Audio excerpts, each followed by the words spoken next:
Hello everyone. आज के इस टॉपिक में इंडियन ज्योग्राफी में हम पढ़ रहे हैं कोस्टल रीजन्स एंड पोर्ट्स के बारे में, specially topics related with ports. आइए शुरुआत करते हैं। पोर्ट्स को पढ़ने से पहले हमें सबसे पहले इंडियन कोस्ट को पढ़ना पड़ेगा। अब अगर आप इंडियन कोस्ट की बात करेंगे तो इंडियन कोस्ट अगर आप यहाँ पे थोड़ा सा देखेंगे, इंडिया की जो टोटल कोस्ट लाइन है वो 10,098 किलोमीटर है। रिसेंटली ये इसमें इंक्रीज हो गया है 47.6% का। अब इंक्रीज कैसे हुआ है? क्या कुछ हमने नई चीज़ों को ऐड किया? नहीं। सीधी-सी बात है, हमारा जो मेज़रमेंट था, वो पहले ओल्ड मॉडल पे डिपेंडेंट था। अब हमने बहुत प्रिसाइज़ तरीके से अपनी कोस्टल लाइन को मापा, जो 10,098 किलोमीटर निकला है, जो कि पहले की अपेक्षा जो कि कितना था? पहले था 7,516.5 किलोमीटर, इसकी अपेक्षा ये 47 पॉइंट बढ़ गया है, ठीक है? चलिए देखते हैं। अब अगर आप कोस्ट की बात करो तो ये देखो, ये ईस्ट कोस्ट है और ये आपका वेस्ट कोस्ट है। तो ये ईस्ट हो गया, ये वेस्ट हो गया, ये पूरब है, ये पश्चिम है, ठीक है? अब हमें ये देखना पड़ेगा, अगर हम पश्चिमों की बात करें तो ये वाला जो है ये कोस्ट ऑफ काठियावाड़ है। ये वाला जो इलाका है इसको कोस्ट ऑफ काठियावाड़ बोलते हैं, ठीक है? ये कच्छ का इलाका है और ये खंभात की खाड़ी है। तो ये काठियावाड़ का कोस्ट हो गया। इसके अलावा आप ये वाला जो एरिया देखते हैं ये है कोंकण का कोस्ट, यहाँ से मंगलोर तक, गोवा मंगलोर जो एरिया है, ठीक है? गोवा तक आप कह सकते हैं, दीव से लेकर गोवा तक ये कोंकण का कोस्ट कहलाता है।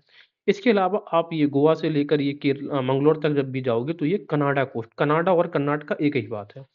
इसके अलावा ये केरला का, इसको कन्युआम एरी कोस्ट कह रहे हैं, या इसी को आप एक और नाम से जान सकते हैं, मालाबार कोस्ट या फिर कन्युयाम कोस्ट, ठीक है? अब एग्जाम पे में अगर मालाबार आता तो हमें पता चल जाएगा, लेकिन अगर एग्जाम में कन्युयाम को एरी कोस्ट आ गया तो हमें कंफ्यूजन हो जाता है। इस वजह से हमें एक नया नाम भी पता होना चाहिए। इसके बाद ये वाला जो कोस्ट है वो हमारे देखने को मिल रहा है कोरोमंडल का कोस्ट, हम इसे कहेंगे, क्या कहेंगे? कोरोमंडल कोस्ट कहेंगे इसको। इसके बाद हम कहेंगे ये आंध्रा कोस्ट, ठीक है? ये आंध्रा को कोस्ट हो गया। और ये जो है उत्कल, उत्कल यानी कि उड़ीसा का कोस्ट है। तो हम ईस्टर्न कोस्ट और वेस्टर्न कोस्ट को जब डिवाइड करते हैं तो वेस्टर्न कोस्ट को हम 3 भागों में या 4 भाग में बाँट सकते हैं, coast of Kathiawar, Konkan coast, Kanara coast और कन्याम कोस्ट। जबकि ईस्टर्न कोस्ट को हम कोरोमंडल कोस्ट, आंध्रा कोस्ट और उत्कल कोस्ट। एग्जाम में प्रश्न कैसे आएगा? इनको क्रिम में नॉर्थ से साउथ लगाने को दे सकता है, या फिर 4 ऑप्शंस देगा, इनमें से पूछेगा कि कौन-सा पूरब का है, कौन-सा पश्चिम का है, राइट? इस तरीके से। अब हम बात करें इंडिया की कोस्टल लाइन की, तो इंडिया की जो कोस्टल लाइन है वो टोटल 10,098 किलोमीटर है, जिसमें इंक्रीज़ हुआ है 47.6 किलोमीटर्स का पिछली बार के कंपैरिज़न में, राइट? अगर हम बात करें सबसे अधिक कोस्टल लाइन किसकी है तो वो है गुजरात की। ये लगभग 2300 किलोमीटर की है, 2340 किलोमीटर, मोर देन 2000 किलोमीटर। बात समझ में आ रहा है? एप्रॉक्स 2500 किलोमीटर की है। इसके बाद आता है आंध्र प्रदेश। तो आप ये गुजरात का कारण ये है कि गुजरात का ये बड़ा-सा एरिया दिखता है। इस वजह से यहाँ पे बहुत बड़ी, यहाँ पे देख रहे हैं ये कर्विलिनियर जो चीज़ें दिख रही हैं, कर्विलिनियर जो टेरिटरी है, ये गुजरात की कोस्टल लाइन को इंक्रीज़ कर देती है। इस वजह से इसकी जो लेंथ है वो है 2340 किलोमीटर, 2340। इसके बाद आंध्र प्रदेश का जो कोस्ट देखिए आप कितना एक्सपांड होके जाता है, इस वजह से यहाँ पे ये दूसरा लगभग 973 किलोमीटर का हमें आंध्र प्रदेश का कोस्ट देखने को मिलता है। इसके बाद जो तीसरे नंबर पे सबसे जिसकी बड़ी कोस्ट लाइन है वो राज्य है आपका तमिलनाडु, यानी कि ये वाला एरिया, ये वाला 721 किलोमीटर की कोस्ट है, लेंथ है। और फिर आता है आपका पश्चिम बंगाल। तो इन्हीं से चलिए 3 या 4 राज्य हमें याद रहने चाहिए, जैसे कि गुजरात 2340 किलोमीटर, दूसरे नंबर पे आंध्र प्रदेश यानी कि 973 किलोमीटर, तीसरे नंबर पे तमिलनाडु यानी कि 721 किलोमीटर और चौथे नंबर पे वेस्ट बंगाल, यानी कि इ क्रिम से लगाने को अगर आपको 4 ऐसे राज्य आ जाएँ, तो आप ये देखिएगा। पौंडीचेरीज़ कोस्टल लाइन डिक्रीज़्ड बाय 4.9 किलोमीटर। देखिए, जो न्यू मेजरमेंट हुआ है कोस्टल लाइंस का, इनमें जनरली हर किसी का तो इंक्रीज हुआ है, लेकिन पौंडीचेरी जो यहाँ पर है इसका डिक्रीज हुआ है लगभग 4.9 किलोमीटर, क्योंकि अब हमने इसको प्रिसाइजली यानी कि एक्यूरेटली इसको मापा है। 3.4% of coast line is prone to soil erosion. 3.4 नहीं है, ये है 34%, यानी कि 33 पॉइंट समथिंग। आपकी जो ये कोस्टल लाइन है इनमें से आप अगर बात करें, 34% जो कोस्टल लाइन है ये सोल इरोजन के क्या है, प्रोन है। प्रोन का मतलब है यहाँ पे मृदा अपरदन, यहाँ पे मृदा अपरदन जो है वो हो सकता है, राइट? ओके। अब हम बात करते हैं अपने मेजर पोर्ट्स के बारे में। देखिए, जनरली 12 मेजर पोर्ट्स हैं और 200 माइनर पोर्ट्स हैं। मैं फिर से रिपीट कर रहा हूँ, 12 मेजर पोर्ट्स हैं और 213 या 223 कुछ माइनर पोर्ट्स हैं। याद रखिएगा कि जो 12 मेजर पोर्ट्स हैं, कभी-कभार कहीं पर 13 लिखा है, लेकिन अगर आप अपडेट करेंगे चीज़ों को तो ये 12 ही मेजर पोर्ट्स हैं। कैसे? क्योंकि पोर्ट ब्लेयर को पहले जो 13वां पोर्ट हुआ करता था पोर्ट पिलियर, अब उसका स्टेटस उससे पोर्ट का चला गया, क्योंकि अब यहाँ पे जो ट्रैफिक होता है वो काफ़ी कम होता है। तो that's why port Blair has lost its status of 13th major air sorry port Blair lost its status of 13th major ports, that why there is only 12 major ports, right? Okay, आगे हम देखेंगे। Most ports अगर हम बात करें, सबसे ज़्यादा जो पोर्ट्स है छोटे बड़े मिलाकर, तो वो सबसे अधिक पोर्ट महाराष्ट्र में है, 53 है, जबकि यहाँ पर हमें देखने को मिलेगा गुजरात में ओनली 40 है। इसके अलावा हमने सागरमाला प्रोजेक्ट स्टार्ट किया था 2015 में, ये भी याद रखना है। अब सरकार प्लान कर रही है कि 2 न्यू मेगा पोर्ट्स को वो स्टार्ट करेंगे। पहला है बाधवान पोर्ट और दूसरा है गलाथिया बे पोर्ट। तो जो बाधवान पोर्ट है, ये महाराष्ट्र में बनाया जाएगा और जो गलाथिया बे पोर्ट है, ये अंडमान में, राइट? तो गलाथिया बे हमें पता है कहाँ पे, अंडमान में है। अब बाधवान पोर्ट से रिलेटेड एक इंपॉर्टेंट फैक्ट ये है कि पहला ऑफशोर पोर्ट यहीं पर होगा। ऑफशोर का मतलब है जो जनरली समुद्र पे ही ना बना हो, मतलब थोड़ा इनलैंड की तरफ बना हो, अंदर ज़मीन की तरफ, राइट? तो बाधवान पोर्ट पहला ऑफशोर पोर्ट होने वाला है। इंडिया का पहला जो deep water container transshipment port होने वाला है, वो होने वाला है विजिंजहाम, केरला में। बहुत इंपॉर्टेंट फैक्ट है ये। Deep water container transshipment port है, वो है विजिंजहाम, केरला में बन रहा है। अच्छा, अब हम ज़रा बात करेंगे पोर्ट्स के बारे में। तो अगर आप देखोगे तो पहला क्वेश्चन मेरा ये आपसे ये है कि सबसे अच्छी क्वालिटी के जो पोर्ट्स हैं वो हमें किस भारत के किस तट पर मिलेंगी? क्या पूर्वी तट पर मिलेंगे या फिर क्या हमें पश्चिमी तट पर मिलेंगे? क्वेश्चन ये है, राइट? तो इसका आंसर ये है कि हमें ज़्यादातर जो अच्छे वो हैं, वो हमें पश्चिमी तट पर मिलेंगे, वेस्टर्न तट पर। कैसे? ज़रा समझें। देखो, ये अब मैं आपको एक चीज़ें बता रहा हूँ कि पहले मैं आपको एकदम बेसिक समझा रहा हूँ कि जनरली ये वाला जो कोस्ट आपको देखने को मिलेगा, ये जो है इस वाले का एरिया, ये यानी कि काठियावाड़ कोस्ट और ये कोंकण कोस्ट, इनको कोस्ट ऑफ सबमर्जेंस बोलते हैं। सबमर्जेंस का मतलब ये है कि यहाँ पे जल स्तर ऊपर आ रहा है और ये नीचे, यानी कि जो टेरिटरी है वो नीचे है, जल ऊपर। और जब चूंकि जल अधिक रहेगा तो यहाँ पे आराम से जो शिप है वो सेल कर सकते हैं, राइट? बाकी इंडिया का जो भी एरिया है, यहाँ पर इस प्रकार की चीजें नहीं है। सिर्फ ये वाला जो कोस्ट है, ये कोस्ट ऑफ सबमर्जेंस है। बाकी ये के सारे ये जितने भी तट हैं, वो कोस्ट ऑफ इमरजेंट है, यानी कि यहाँ पे वाटर स्तर नीचे है। जब वाटर लेवल नीचे रहेगा यहाँ पर समुद्र का, तो फिर जल सेल करने में बहुत दिक्कत होती है। पहला कारण तो ये हो गया कि कोस्ट ऑफ सबमर्जेंस है ये only, Kathiawar and Konkan coast, बाकी कोस्ट ऑफ इमरजेंट है। दूसरा बड़ा कारण ये है कि जनरली जो भी नदियाँ यहाँ पे पूर्व की ओर बहती हैं, पश्चिम से पूर्व की ओर बहती हैं, वो अपने अपने इलाकों में क्या करती हैं, यहाँ पर जैसे जैसे वो नदियाँ छोटी होती जाती हैं, आप यहाँ पर देखो जैसे ये डेल्टा बन रहा है, नदियाँ जैसे-जैसे समुद्र के पास आती जाती हैं मुहाने पे, उनका जो वेग होता है वो कम होता जाता है। और जब वो वेग कम होता है तो यहाँ पर अपने द्वारा लाई गई जो सेडिमेंट्स होते हैं, जो अवसाद होते हैं, वो यहाँ पर क्या करती हैं, इकट्ठे करने लग जाती हैं और यहाँ पर वो निर्माण करती हैं डेल्टास का। अब जहाँ यहाँ पर जब वो अवसाद बन गए हैं, ठीक है? यहाँ पर मिट्टी है, बालू है, सैंड है, डिपॉज़िट्स है और यहाँ पर जल है, तो ये अवसादों से यहाँ पे जल का कनेक्टिविटी क्या होता है, कम हो जाता है। कैसे कनेक्टिविटी कम हो जाता है? क्योंकि अवसाद वो इसी मुहाने पर आकर जमा कर देती, जब यहीं पर अवसाद जमा कर देती तो यहाँ पे अवसाद के ढेर लग जाते हैं और पानी कम हो जाता है। अब चूँकि जब पानी कम होगा, तो फिर यहाँ पे जो जहाज होते हैं, जो वोट्स या शिप्स होती हैं, उनको सेल करने में परेशानी होती है। तो ये बड़ा इम्पोर्टेंट रीज़न है। क्यों? क्योंकि अब मैं इसको एक्सप्लेन करूँ एक वर्ड में, पूरब की ओर जाने वाली नदियाँ चूँकि डेल्टा का निर्माण करती हैं, इस वजह से इस वाले तट पर हमें अच्छे टाइप के यानी कि बेस्ट क्वालिटी के पोर्ट्स हमको नहीं मिल पाते हैं।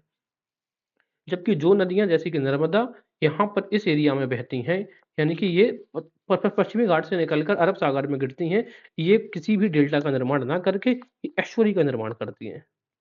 एस्चुरी का निर्माण में अवसाद नहीं होता है, इसी वजह से यहाँ पे अच्छी क्वालिटी के पोर्ट्स मिलते हैं। ओवरऑल ये है कि बेस्ट क्वालिटी के पोर्ट्स हमें इस तट पर मिलेंगे और थोड़े कम बेस्ट क्वालिटी के पोर्ट्स हमें इस तट पर मिलेंगे। और यही बड़ा कारण है कि अंग्रेज़ों ने मुंबई पोर्ट्स को, नेशनल पोर्ट्स था उस समय, बहुत ज़्यादा डेवलप किया। आप बात करेंगे सूरत वगैरह का, सूरत का बंदरगाह कब? औरंगज़ेब या मुगल से काल पे में था, वो भी इसी तट पर था। आप देखोगे जो मेजर पोर्ट्स थे वो इसी तट पर थे, एंशिएंट इंडिया के अंदर। दूसरी बात, जैसे मैंने आपको कहा है सबमर्जेंस कोस्ट, अगर आपको सबमर्जेंस कोस्ट भूल जाए कि कौन-सा जो कोस्ट है वो डूबा हुआ है, ये बताओ द्वारका तो यहीं पर है ना, तो द्वारका डूबी तो यहीं पर है, द्वारका डूब गई है कि नहीं डूब गई है? तो फिर कोस्ट ऑफ सबमर्जेंस यही वाला एरिया होगा कि नहीं होगा? ऐसे भी याद कर सकते हैं। तो ये चीज़ हमें समझ में आ गई। हमने 2 रीज़न्स पढ़े हैं कि यहाँ पर अच्छे बेस्ट क्वालिटी के पोर्ट्स क्यों मिलते हैं। एक तो सबमर्जेंस कोस्ट की वजह से है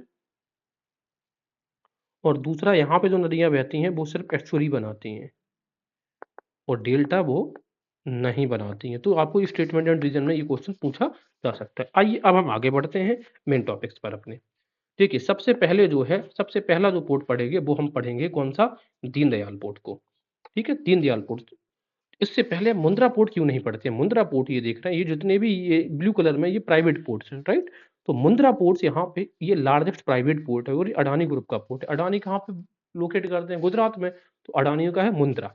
इसके बाद हम ये देखेंगे ये जो पोर्ट है ये हमें दिख रहा है दीनदयाल पोर्ट ट्रस्ट। पहले इसका नाम हुआ करता था कांडला पोर्ट। अब कांडला की अगर आप लोकेशन देखोगे तो यहाँ पर उपस्थित है और ये है gulf of Kutch. Gulf of Kutch, gulf of Kutch में। जबकि ये खंबात की खाड़ी है, ये गल्फ की खाड़ी है। तो कई बार पूछ लेता है कि दीनदयाल पोर्ट कहाँ पर स्थित है और हमें कन्फ्यूज़न हो जाता है एग्ज़ाम्स के टाइम पे। तो हमारा आंसर हो गया Deendayal port gulf of Kutch में है। देखो, कांडला पोर्ट का ही नाम दीनदयाल है। अब ऐसे मैं आपको समझाता हूँ। देखिए, दीनदयाल जो उपाध्याय जी थे, वो जो जनसंघ है, उनकी स्थापना करता है। जनसंघ यानी कि आज की बीजेपी। और इस एरिया में अगर आप देखोगे तो बहुत समय तक शासन किसने किया? BJP rule government. Narendra Modi ji यहाँ पे सीएम रहे। अब नरेंद्र मोदी जी पीएम भी बने हैं। तो अपने हर किसी व्यक्ति ने अपने जो आइडियोलॉग रहे हैं उनके, उनकी लेगेसी कायम रहे, इस वजह से पोर्ट्स का नाम चेंज किया उन्होंने। कांडला पोर्ट को रख दिया क्या नाम? दीनदयाल पोर्ट ट्रस्ट के नाम पे, राइट? इससे इंपॉर्टेंट कुछ चीजें देखेंगे। ये कहाँ पर स्थित होता है? गल्फ ऑफ कच्छ में। अभी मैंने बताया ये गल्फ ऑफ कच्छ है, ये गल्फ ऑफ खंबात है। First exporting processing zone port. देखो, 1965 में भारत ने अपने एक्सपोर्ट बढ़ाने के लिए स्पेशल इकोनॉमिक ज़ोन वाली चीज़ें लेके आए थे। हालाँकि एक्ट तो बना था 2005 में, लेकिन एक्टिविटीज़ स्टार्ट कर दी थी उन्होंने 1965 में ही। तो इन्होंने फ्री ट्रेड ज़ोन के अंतर्गत सबसे पहला वाला जो पोर्ट था, यही पोर्ट बनाया था कांडला पोर्ट। कांडला के बारे में इंपॉर्टेंट क्वेश्चन एक पूछा जाता है कि टाइडल पोर्ट कौन-सा है? ये ही टाइडल पोर्ट है, कांडला है। अब ज़रा ये समझो चीज़ें, जैसे कि ये अगर मैं इस लाइन को यहाँ पे थोड़ा-सा और एक्सटेंड कर दूँ, तो ये आज का पाकिस्तान हो जाएगा और यहाँ पर एक जो पोर्ट था, वो पहले था कराची पोर्ट। लेकिन जब भारत का डिवीज़न हुआ इस तरीके से, भारत का जब डिवीज़न हुआ तो कराची चला गया किसके पास? पाकिस्तान के पास। तो कराची का अल्टरनेट हमें इस एरिया में ढूँढना था, तो हमने डेवलप किया कौन-सा? कांडला पोर्ट। तो कई बार पूछेगा कि कराची का अल्टरनेट पोर्ट को हमने कौन-सा डेवलप किया है? तो का से कराची, का से कांडला।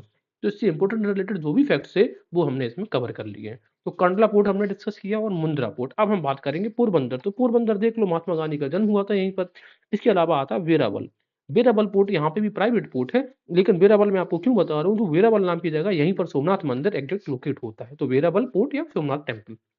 इसके बाद आता है भावनगर, यहाँ पे ये भी प्राइवेट पोर्ट है। फिर आता है भरूच। इसको एंशिएंट काल में भृगु कच्छ कहा भी जाता था, भृगु कच्छ। और दास जो व्यापार होता था यहीं से होता था एंशिएंट टाइम में, भृगु कच्छ से, भड़ोच। इसके बाद आता है सूरत। ये मुगल काल की अगर आप बात करोगे तो मुगल काल के सबसे प्रसिद्ध बंदरगाह सूरत था। मुगल काल तक चला। मुगल काल के बाद भी जब ब्रिटिशर्स आए तो उन्होंने सबसे पहली फैक्ट्री, चाहे वो ब्रिटिशर्स की बात करें, चाहे फ्रांसीसियों की बात करें, उन्होंने अपनी पहली फैक्ट्री कहाँ पे बनाई थी? सूरत में। ब्रिटिशर्स ने बनाई थी 1612 में और इन्होंने बनाई थी शायद 1664 में, जहाँ तक मुझे याद आता है। If I am not wrong, आप इसे देख लीजिएगा, राइट? तो इससे हमें ये पता चलता है कि अंग्रेज़ों के आने और जो अंग्रेज़ी जो यूरोपियंस कंपनी आ रही थी, उस समय तक सूरत एक इम्पोर्टेंट पोर्ट हुआ करता था। बाद में इन्होंने ब्रिटिशर्स ने इस मुंबई पोर्ट को डेवलप किया। अब हम बात करेंगे मुंबई पोर्ट। तो सबसे पहली बात ये है, अभी तक हमने जितने भी पोर्ट पढ़े हैं, ये अपने आप में एक नेचुरल पोर्ट है। यानी कि प्रकृति ने ही इनको बनाया, इंसानों ने नहीं बनाया। जो भी आर्टिफिशियल पोर्ट होंगे, मैं उनको आपको बता दूँगा, तो आप उनको नोट डाउन कर सकते हैं हालाँकि। चलिए मुंबई पोर्ट की अगर हम बात करें, तो मुंबई हमें पता है किस द्वीप पर स्थित है? सबसे पहले ये बताइए, सालसीट आइलैंड पर स्थित है क्या मुंबई? ठीक है? और अगर हम बात करें इंडिया का, तो इंडिया का सबसे ज़्यादा बिज़ीएस्ट पोर्ट भी आपको मुंबई पोर्ट देखने को मिलेगा। बिज़ी का मतलब है सबसे अधिक जो नल वाहन जो वाहन है, वो यहीं पर लोकेट होता है, यहीं पे सबसे ज़्यादा ट्रैफ़िक होगा, कहाँ पे? मुंबई पोर्ट में। सबसे बड़ा जो नेचुरल पोर्ट की बात करें, इंडिया के पोर्ट्स जो भी हैं, उनमें सबसे बड़ा नेचुरल पोर्ट आपको मुंबई पोर्ट ही देखने को मिलेगा। इसके अलावा लार्जेस्ट हिंटरलैंड पोर्ट भी यहाँ पे देखने को मिलेगा। हिंटरलैंड का मतलब होता है जब एक पोर्ट के आस-पास कोई बस्ती डेवलप हो जाती है तो उसको हम बोलते हैं हिंटरलैंड, ठीक है? तो लार्जेस्ट हिंटरलैंड भी मुंबई पोर्ट के पास, लार्जेस्ट नेशनल पोर्ट भी मुंबई पोर्ट है। तो ये इंपॉर्टेंट लोकेशंस हमने मुंबई पोर्ट के बारे में डिस्कस की, ठीक है? तो मुंबई पोर्ट क्या-क्या है? सल्सिट आइलैंड पे बना है, बिज़ीएस्ट पोर्ट है, लार्जेस्ट नेशनल पोर्ट भी है और लार्जेस्ट हिंटरलैंड भी है। जब मुंबई पोर्ट हमने देखा, शुरुआत में मुंबई पोर्ट अंग्रेज़ों के काल से बहुत ज़्यादा बिज़ी था, इस पे बहुत ज़्यादा बर्डन हो रहा था। यानी कि इस पे इतना ज़्यादा ट्रैफ़िक हो रहा था कि इसको मैनेज करना बहुत मुश्किल पड़ रहा था, तो सरकार ने सोचा क्या करें? सरकार ने कहा कि ठीक है, हमें एक और नया पोर्ट बनाना होगा। और उन्होंने जो नया पोर्ट बनाया, उसी का नाम है जवाहरलाल नेहरू पोर्ट ट्रस्ट। इसी को हम नेहवा शेवा इस पोर्ट के नाम से भी हम जानते हैं जवाहरलाल नेहरू को, ठीक है?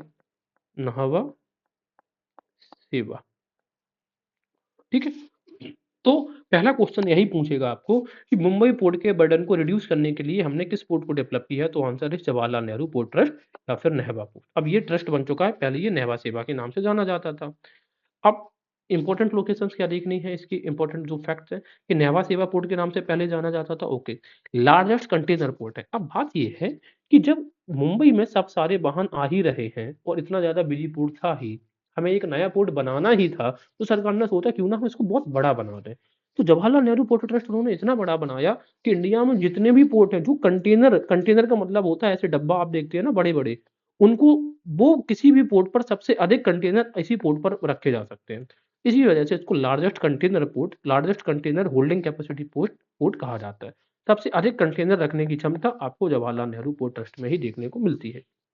To reduce burden of Mumbai port के जो भार है उसको कम करने के लिए जवाहरलाल नेहरू पोर्ट ट्रस्ट का गठन या उसका निर्माण किया गया था। तो ये चीजें हमने डिस्कस करी। याद रखना मुंबई पोर्ट के नीचे किया गया था, ठीक है? इसके बाद हम देखेंगे रत्नागिरी। रत्नागिरी हमें मैंग्रोव्स भी पता होते हैं, कहाँ पे है रत्नागिरी मैंग्रोव्स? महाराष्ट्र में। तो रत्नागिरी में भी एक प्राइवेट बंदरगाह है। इसके बाद हम आते हैं पणजी, ये सरकारी बंदरगाह है, राइट? इसके बाद हम देखेंगे गोवा में एक लोकेशन है मोरमुगाओ। मोरमुगाओ को अगर हम देखेंगे तो मोरमुगाओ को, अब ये बताओ, गोवा को 1510 में पुर्तगालियों ने छीन लिया था। किससे? गोलकुंडा के शासक आदिल शाह से, ठीक है ना? तो उससे के टाइम से ही गोवा को अपना होल्ड बना के रखा था पुर्तगालीज़ ने। अगर हम देखेंगे कि पुर्तगालियों की और अदर सीमाओं पे तो पुर्तगालियों का जो कब्ज़ा था वो खत्म हो गया था, लेकिन गोवा पर वो कंट्रोल करके रखे रहे। फाइनली 1961 में वो गोवा छोड़कर गए थे। तो ये डेवलप किया गया था किसके द्वारा? पुर्तगालियों के द्वारा, क्योंकि पुर्तगालियों ने ऐसे इसी वजह से डेवलप किया था कि यहाँ पे रह रहे जो शासक हैं, इनका एक्सेस रूट ने यहाँ पे बंद कर दिया था और सबको अपनी शर्तों पर यहाँ पे ट्रेड करने दे रहे थे। इसके अलावा अगर आप बात करेंगे जो मोरमुगाओ का जो पोर्ट है, ये इम्पोर्टेंट एस्पेक्ट ये है कि ज्वारी नदी के तट पर बना है। जहाँ पे ज्वारी नदी है, जहाँ पे समुद्र को पे आके मिलती है, वहाँ पर ये मोरमुगाओ पोर्ट बना है। ठीक है? अब ज्वारी नदी की बात करें, चूँकि अब ये बताओ ये जो मोरमुगाओ पोर्ट है, ये कहाँ पे बना है? ज्वारी में बना है। तो इसी वजह से ज्वारी को हम क्या कहते हैं? लाइफ लाइन ऑफ गोवा कहते हैं। क्या कहते हैं ज्वारी रिवर को? लाइफ लाइन ऑफ गोवा कहते हैं। क्योंकि गोवा की ये जीवनदायिनी है, क्योंकि जब ज़्यादा ट्रेड होगा तो लोगों को यहाँ पे रोज़गार मिलेगा, फाइनेंसेस अच्छा होगा, इकोनॉमी वाइब्रेंट होगी और ज्वारी रिवर के आस-पास अच्छा खासी यहाँ पे एग्रीकल्चर देखने को हमें मिलती है। हालाँकि गोवा में एक रिवर और है जिसका नाम है मांडवी, ठीक है? तो ज्वारी लाइफ़लाइन, तो आपने जुआ में अपनी पूरी लाइफ़ लगा दी। इसके अलावा मोरमुगाओं को देखोगे तो यहाँ से आयरन और एक्सपोर्ट भी होता है, क्योंकि इस रीजन में जो आप देखोगे, ये जो ये रीजन है ये धारवाड़ का पठार है और धारवाड़ का पठार रिच इन मेटल्स है। धारवाड़ का पठार जब रिच इन मेटल्स है तो यहाँ पे आयरन ओर जो होता है वो इसी पोर्ट से आप क्या करोगे? एक्सपोर्ट करोगे to foreign countries, right? Mormugao तो पोर्ट हो गया। इसके बाद हम देखेंगे कर्नाटक। कर्नाटक के लगभग दक्षिण में आप देखोगे जहाँ पे केरला लाइक बॉर्डर लिमिट होता है, तो यहाँ पे है मंगलुरु। एक तो आपने बेंगलुरु देखा है, ये मंगलुरु। तो एक्सपोर्ट ऑफ आयरन ओर, अब यहाँ पे हमें ये पता है बाबा बुदान की हिल्स हैं। बाबा बुदान की हिल्स में कुद्रेमुख माइन्स हैं। कुद्रेमुख की खान जो कि जनरली लोहे उत्पादन के लिए ज़्यादा फेमस है, राइट? ये एक्सपोर्ट यहाँ से किया जाता है आयरन को। जो कुद्रेमुख का आयरन होता है, वो मंगलुरु में होता है, राइट? इसके बाद देखते हैं, अब आता है आपका केरला। अब केरला में 2 पोर्ट्स हैं, एक है कोची और एक है अल्पापुझा। जो कोची पोर्ट के बारे में हम देखेंगे, तो कोची पोर्ट जो है इसको बोला जाता है क्वीन ऑफ अरेबियन सी, क्योंकि ये हमें दिख रहा है ये क्या है? अरेबियन सी है। इस वजह से कहाँ से कोच्चि, कहाँ से क्वीन ऑफ अरेबियन सी। सबसे बड़ी बात करें कोची का, इम्पोर्टेंट चीज़ ये है कि यहाँ पे जो वेम्बनाड लेक है वहाँ उसके पास में ही स्थित है और वेम्बनाड लेक भारत की सबसे लंबी लेक है। सबसे लंबी लेक है और ये एक रामसार साइट भी है। इसके बाद हम देखेंगे जो इम्पोर्टेंट एस्पेक्ट क्या है कि यहाँ पे जो कोची या जो पोर्ट है, ये largest ship building and maintenance facility, मतलब शिप जहाँ पे शिप बनाई जाती हैं और जहाँ पे इनको मेंटेन किया जाता है, टूटा-फटी इनकी सुधारी जाती है, उसकी जो सबसे बड़ी फैसिलिटी है, वो आपको कोची में ही दिखेगी। यानी कि सबसे बड़ी कोची, सबसे बड़ी कोचिंग, ये चीज़ हमने देखी। वैसे अगर कोची की हम बात करें तो यहाँ पर कोची में एक ये जो होता है ना water sorry craft carrier, aircraft carrier, navy के जो ऐसे क्राफ्ट होते हैं, वो एयरक्राफ्ट को लेकर चलते हैं। इस प्रकार के शिप्स भी आपको कोची में देखने को मिलते हैं। अब हम बात करेंगे इस एरिया की, तमिलनाडु। यहाँ पे अल्फा पूजा देख लो, एक और पोर्ट है। तमिलनाडु का जो सबसे साउदर्न मोस्ट इलाका है, जैसे ये बनता है, यहीं पर ये देखने को मिलेगा कौन-सा? ये है थूथुक्कुडी, यानी कि तूतीकोरिन या थूथुक्कुडी। ठीक है, तो टूटी मतलब जहाँ पे थूथी निकली है, ये वाली थूथी, ये यहाँ पर होगा टूटीकोडी, टूटीकोरिन। इसका पहला नाम हुआ करता था वीओ चिदम्बरम पोर्ट। तो वीओ चिदम्बरम किसका? तूतीकोडी का। ये आर्टिफिशियल पोर्ट है, इसी को पर्ल सिटी पोर्ट कहा जाता है। पर्ल सिटी, पर्ल का मतलब क्या होता है जानते हैं? मोती। एक्चुअल में ये मोती नहीं, पर्ल सिटी का मतलब ये मोती, यानी कि पर्ल नाम की जो वैरायटी की जो मछली होती है, उसके लिए ये पोर्ट बहुत ज़्यादा फेमस है। और ये कैसा पोर्ट है? एक आर्टिफिशियल पोर्ट है। तो याद रखना, तूतीकोरिन कैसा है? आर्टिफिशियल, दोनों में टीटी आ रहा है इस तरीके से। इसके बाद आप थोड़ा ऊपर बढ़ोगे, यहाँ पे हमें नागपत्तनम देखने को मिलेगा। फिर यहाँ पे 2 पोर्ट बहुत करीब-करीब हैं, एक चेन्नई और दूसरा एन्नोर। तो जो चेन्नई पोर्ट के बारे में देखेंगे, ये एक तरीके से लार्जेस्ट क्या है? सॉरी, ये एक तरीके का आर्टिफिशियल पोर्ट है। आर्टिफिशियल क्यों? क्योंकि हमें ये पता है 1679 के आस-पास ये जो बन 1679 के आस-पास ब्रिटिशर्स ने अपनी राजधानी महाराष्ट्र बना ली थी और बाद में उन्होंने अपनी कैपिटल को कहाँ पे बनाया था? लेकर आ जाकर चेन्नई। तो अब यहाँ पर भी उनको ट्रेड करना था इस एरिया से भी। इसी वजह से उन्होंने यहाँ पर सेंट जॉर्ज नाम की फैक्ट्री बनाई थी और यहाँ पर इसको पोर्ट को आर्टिफिशियली तरीके से डेवलप किया। तो ये इंडिया का आर्टिफिशियल पोर्ट है, लेकिन ये इंडिया का सेकंड लार्जेस्ट पोर्ट है। मैं अगर बात कर लूँ, पहला लार्जेस्ट कौन-सा है? मुंबई है। और बात कर लें कि सेकंड लार्जेस्ट पोर्ट कौन-सा है? ये चेन्नई है। अगर ये पूछा कि फर्स्ट लार्जेस्ट आर्टिफिशियल पोर्ट कौन-सा है? तो ये चेन्नई ही होगा। अब बात करेंगे एन्नोर के बारे में। तो एन्नोर की अगर हम बात करेंगे, तो एन्नोर में का इसका प्राचीन, इसका नया नाम बदल के उन्होंने रख दिया कामराजर पोर्ट। ठीक है? कामराज जो है वो इंडियन नेशनल कांग्रेस के बड़े नेता हुआ करते थे दक्षिण से। इसी वजह से उनकी लेगेसी मेंटेन रहे, इसका नाम कामराजर पोर्ट रखा गया है। सबसे बड़ी बात है, सबसे पहला कॉर्पोरेटाइज़्ड जो पोर्ट है, वो कामराजर पोर्ट है। तो का से कॉर्पोरेटाइज़्ड, का से कामराजर, या पब्लिक कंपनी भी आप कह सकते हैं इसको। अब होगा ये आपको कि एग्ज़ाम में कभी-कभी एन्नोर, चेन्नई और तूतीकोड़ी पोर्ट को आपको क्रिम से लगाने को दे सकता है, नॉर्थ टू साउथ। तो सबसे पहले ईसीटी, तो तूतीकोड़ी जहाँ पे तूती निकली है, फिर चेन्नई और फिर एन्नोर, ठीक? इसके अलावा कट्टुपल्ली कोट हमें पोर्ट यहाँ पे दिखेगा, फिर कृष्णापत्तनम दिख रहा है। कृष्णापत्तनम के ऊपर जाइए मछलीपत्तनम, फिर काकीनाडा। याद रखना विशाखापत्तनम लगभग उड़ीसा के पास में दिखेगा और विशाखापत्तनम और मछलीपत्तनम के बीच में है Kakinada. Coringa wild life sanctuary यहीं पर है, गोदावरी यहीं पर आकर गिर रही होती है, समुद्र में मिलती है। फिर विशाखापत्तनम, विशाखापत्तनम को अगर देखेंगे तो विशाखापत्तनम एक नेशनल पोर्ट है। ये सबसे गहरा भी है और सबसे सेफ है। सेफ क्यों है? क्योंकि डॉल्फिन नोज एक पहाड़ी के पीछे स्थित है, इस वजह से ये सबसे सेफ माना जाता है। तो सबसे डीपेस्ट, जैसे विशाखा में वी बहुत ज़्यादा वी डीप है, तो विशाखापत्तनम में डीपेस्ट और सेफेस्ट और एक नेशनल पोर्ट है। पारादीप पोर्ट है अंडर वाटर सॉफ्ट सॉइल। इसकी सबसे विशेषता ये, पारादीप कहाँ पे है? उड़ीसा में दिख रहा है, ओके। अब हम बात करेंगे इस रीजन में। एक हमें देखने को मिलेगा कोलकाता पोर्ट और दूसरे को देखने को हमें मिलेगा हल्दिया पोर्ट। कोलकाता पोर्ट की अगर हम बात करेंगे, तो कोलकाता पोर्ट रहा था। कोलकाता पोर्ट जो है, इसी को हमने नाम बदल के रखा है श्यामा प्रसाद मुखर्जी पोर्ट। श्यामा प्रसाद मुखर्जी क्यों? क्योंकि श्यामा प्रसाद मुखर्जी अगर हम देखेंगे, ये बंगाल से बिलॉन्ग करते थे। जैसे मुखर्जी, चटर्जी सब बंगाल के रीजन से बिलॉन्ग करते हैं और बीजेपी गवर्नमेंट के ये आइडियोलॉग रहे हैं बड़े से, तो इसका नाम बदल के क्या रखा गया? श्यामा प्रसाद मुखर्जी। सबसे बड़ी बात है, ये हुगली रिवर पे एक ऐसा पोर्ट है इंडिया का जो नदी पे बसा है। और कौन सी नदी? हुगली। हुगली एक तरीके से गंगा ही नदी है और इसके लेफ्ट बैंक पर बसा है, ये इंपॉर्टेंट याद रखना। समुद्र तट से अगर इसकी डिस्टेंस देखेंगे हम, तो ये 80 किलोमीटर दूर है। कितना? 80 किलोमीटर डीप है, अंदर की तरफ है। 1870 में ब्रिटिशर्स ने इसको डेवलप किया था। इसको गेटवे टू ईस्ट इंडिया कहा जाता है। ईस्ट इंडिया अगर समुद्र के रास्ते से आप जाओगे तो ईस्ट इंडिया में एंटर करने के लिए इसको, यही पोर्ट इंपॉर्टेंट है। सबसे बड़ी बात है कि कोलकाता, पहले कोलकाता पोर्ट चल रहा था, चलने देते हैं। लेकिन जैसे मुंबई पोर्ट में बहुत ज़्यादा ट्रैफ़िक आ गया था, उसी तरीके से यहाँ पे कोलकाता पोर्ट में भी बहुत ज़्यादा जब ट्रैफ़िक आ गया, तो कोलकाता कोलकाता पोर्ट का जो बर्डन है, भार है, उसको कम करने के लिए हमने कोलकाता के पास में ही एक और दूसरा इसी का एक कॉम्प्लेक्स बना दिया, उसका नाम है हल्दिया। तो कोलकाता पोर्ट के ही 2 कॉम्प्लेक्स हैं, कोलकाता पोर्ट है, दूसरा है हल्दिया डॉक कॉम्प्लेक्स। डॉक का मतलब ये है कि यहाँ पे आके जो डॉक का मतलब होता है रुकना, जो पानी के जहाज जब रुकते हैं तो उसको हम डॉक बोलते हैं। तो यहीं पर आके वो डॉक करते हैं। तो हल्दिया एक अलग से पोर्ट नहीं है, ये एक्चुअली में जो कोलकाता पोर्ट है उसी का एक दूसरा कॉम्प्लेक्स है, डॉक कॉम्प्लेक्स आप मान सकते हैं। तो हुगली और हल्दिया रिवर जहाँ पर मिलती हैं, जहाँ पे समुद्र में गिरती हैं, वहीं पर हमने हल्दिया डॉक कॉम्प्लेक्स बना दिया है। ठीक है? और क्वेश्चन कभी-कभार अगर ये पूछ ले कि अंडर वाटर सॉफ्ट सॉइल किस पोर्ट के पास में है, तो पारादीप में। तो ये आई होप इंपॉर्टेंट चीज़ें जो भी थी हमने पोर्ट्स के बारे में डिस्कस किया। वीडियो को आप 2 बार देखेंगे तो चीज़ें ईज़ी रहेंगी, चीज़ें आपको रिकॉल भी हो जाएँगी। मैंने एक-एक चीज़ें करके बताई है। चलिए अब मैं आपसे कुछ चीज़ें पूछ ले रहा हूँ। अच्छा तो बताइए चिदम्बरम पोर्ट किसका नाम है? चिदम्बरम, वीओ चिदम्बरम पोर्ट, तूतीकोरिन, ठीक है। श्यामा प्रसाद मुखर्जी किस पोर्ट का नाम है? श्यामा प्रसाद मुखर्जी। अब ये बता दो मुखर्जी वगैरह कहाँ होते हैं? याद करवाया आपको? कहाँ पे? बंगाल में? तो कलकत्ता का पोर्ट है। चलिए बताइए आप। तो जो कांडला पोर्ट है, इसका दूसरा नाम कौन-सा है? बताइए। बीजेपी के स्टॉलवर्ट नेता भी रहे हैं। श्यामा प्रसाद मुखर्जी तो ये हो गए और दूसरे कौन हैं? बताइए, बताइए जल्दी से।